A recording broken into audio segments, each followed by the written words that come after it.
விஷயங்களுக்கும் ஒரு 2 ஆண்டுகளுக்கு முன்பு வரை ரியாக்ட் பண்ணவர், இப்பதான் விட்டாரு, எல்லாத்துக்குமே ரெஸ்பாண்ட் பண்ணவர். அவருக்கு வந்து என்ன சார் பாதுகாப்பு, தமிழ்நாடு தான் சார் பாதுகாப்பு கொடுத்துட்டு இருக்கு, இல்ல என்எஸ்டி கொடுக்குதா, இல்ல எஸ்பிஜி கொடுக்குதா, இல்ல மத்திய அரசாங்கம் ஏதாவது ராணுவத்தை கொண்டு வந்து நிப்பாட்டி அவர் வீட்டு வாசல் நிப்பாட்டி வச்சிருக்கா? சாதாரணமா உங்களோட புகழ் வாய்ந்தவர் அவர்.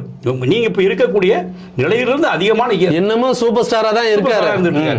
அவர் ஒன்னும் அப்படி அந்த பாதுகாப்பு தமிழ்நாட்டில் எந்த நடிகருக்கு என்னைக்குமே அவர் கேட்டதும் கிடையாது ரஜினிகாந்த். அதே போல உங்களை அரசியல் தலைவரா பார்த்தா உங்களை விட இன்னைக்கு ப்ரூவ் பண்ணிட்டார் சீமான். அந்த கேள்விதான் எல்லாருமே எழுப்புறாங்க, சீமானுக்கு ஏன் கொடுக்கல? இன்னைக்கு கூட பத்திரிகையாளர், மூத்த பத்திரிகையாளர் நம்ம சொல்லி நம்ம விமர்சிச்சோம் 2 நாளைக்கு முன்னாடி. மணி அவர்கள் நம்ம விசாரிச்சோம். அவர் ஆனா நேத்து முன்வைத்த கருத்துக்கள் அனைத்துமே வந்து மாநில அரசு சேலஞ்ச் பண்றாங்க. தமிழ்நாடு போலீஸ் மேல உங்களுக்கு நம்பிக்கை இல்லையா? புதிய விஜய் நீங்க சொன்ன மாதிரி இதை வேணான்னு சொல்லலாம், சொல்லிட்டாருன்னா ஹேட்ஸ் ஆஃப். எனக்கு தமிழ்நாடு போலீஸ் போதும், கண்டிப்பா 2 கான்ஸ்டபிள் போதுங்க. இப்ப பனையூர்ல இருந்து பக்கத்துல உங்க ஆபீஸ்ல இருந்து வீட்டுல இருந்து உங்க ஆபீஸ் போறீங்க, போலீஸ் பாதுகாப்பு இல்ல.